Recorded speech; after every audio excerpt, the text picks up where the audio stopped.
Hello and welcome. This is a series, it's a chapter from my new book, Lessons from the Floor, What I Learned While Flat on My Back in a Chocolate Crime Scene, which is available now. And this is a chapter that I think is very important, so I wanted to put it out. It's chapter 13 of the book, actually, and it's called The Food Pyramid of Manifestation. So it will be in 4 different parts, short parts, so let's begin. Hello, thank you for joining me and welcome to part 4, The Food Pyramid of Manifestation. This is titled, From What State Are You Manifesting? And this is where karma starts to get mangled. People talk about karma as if it is a vending machine. Do good, get good. Think good, receive good. Be nice, receive more blessings. Insert virtue, collect your reward. But karma is not a vending machine. Reality is not that mechanical, or that forgiving, or that easy. A person can behave beautifully on the surface while abandoning themselves underneath. They can perform kindness from fear, positivity from panic, generosity from self-erasure. The outer act can look clean while the inner state is chaos and formal wear. Again, coherence matters, motive matters, state matters, orientation matters. The system knows where it is, no matter how polished the language becomes.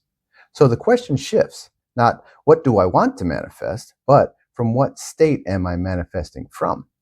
That is a less glamorous question. It is also a far more useful one, because a desire arising from panic feels urgent. A desire arising from lack feels heavy. A desire arising from comparison feels contaminated. A desire arising from compensation feels like proof-seeking. That's why the universe gives back confusing answers. Maybe that's the reason why we get stuck in loops. Our instructions are noisy and full of static. But a desire arising from coherence feels different.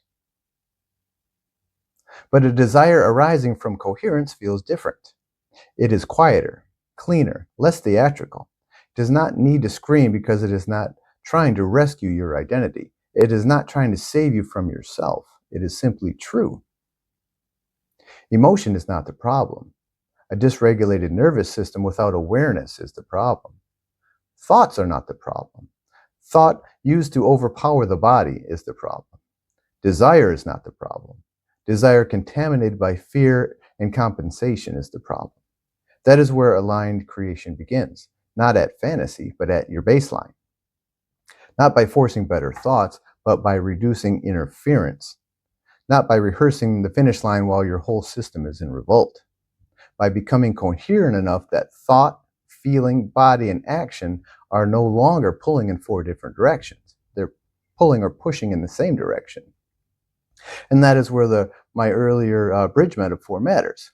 You don't cross a bridge by saying affirmations and imagining the other side. You cross it plank by plank, step by step, scoot by uncomfortable scoot if necessary. That is manifestation too, whether people like it or not. But it's not glamorous, it's not instant, it's not optimized for social media, but it's real. Because the bridge does not care what slogan you pin to your vision board.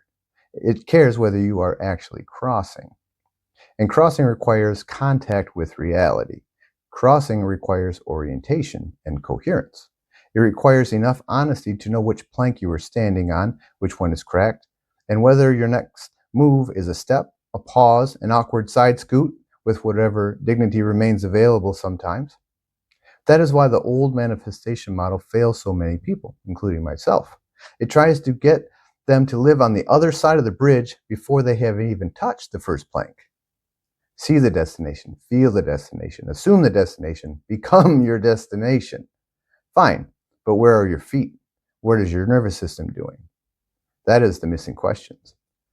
Sovereign neutral brings your feet back into the picture. It restores your baseline from which movement and coherence can actually happen. Not imagined movement, not identity movement, not performance movement, actual movement, internal state movement. Can't see it yet, timeline movement. Awareness and sovereign neutral does not ask the person to be blissful.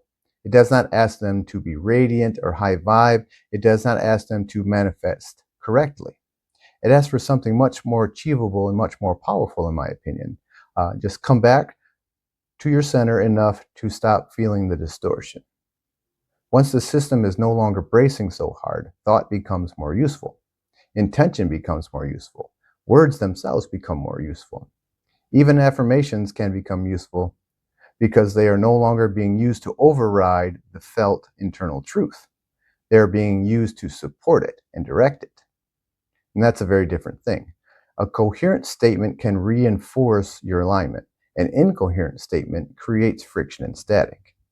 The mind can name the path, but the nervous system reveals the truth of where you actually are.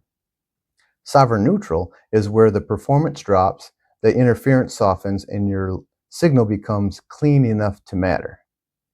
So this is not really a chapter against manifestation at all. Is it a chapter against starting in the wrong place? The popular model starts with outcome and works backward. A grounded model starts with the state and works forward. The popular model says, become the version of you who already has it and pretend like you already do. But a more honest model says, tell the truth about the state you are in currently, return to coherence, and let the next true move emerge from there. Manifestation comes in steps. Very rarely does it come instantly, at least in my experience. That may sound less magical to some people. It's too practical, too embodied, too annoyingly real, right? We don't want to wait around. But it has one enormous advantage over the fantasy of manifestation. It actually works. It's also kinder. Because instead of saying you didn't manifest because you weren't positive enough, it says you may have been trying to create from a system that was still in protection mode. That is compassionate, practical, and much more accurate. Because the field does not reward performance. It reflects your state. It mirrors your coherence. And coherence does not begin when you imagine the other side hard enough. It begins when you stop trying to leap the whole bridge in your mind and start crossing the bridge you are actually standing on. Plank by plank, step by step, scoot by uncomfortable scoot if necessary. That is less spiritual, but that is finally honest enough to matter. And that is where manifestation stops being fantasy and starts becoming orientation.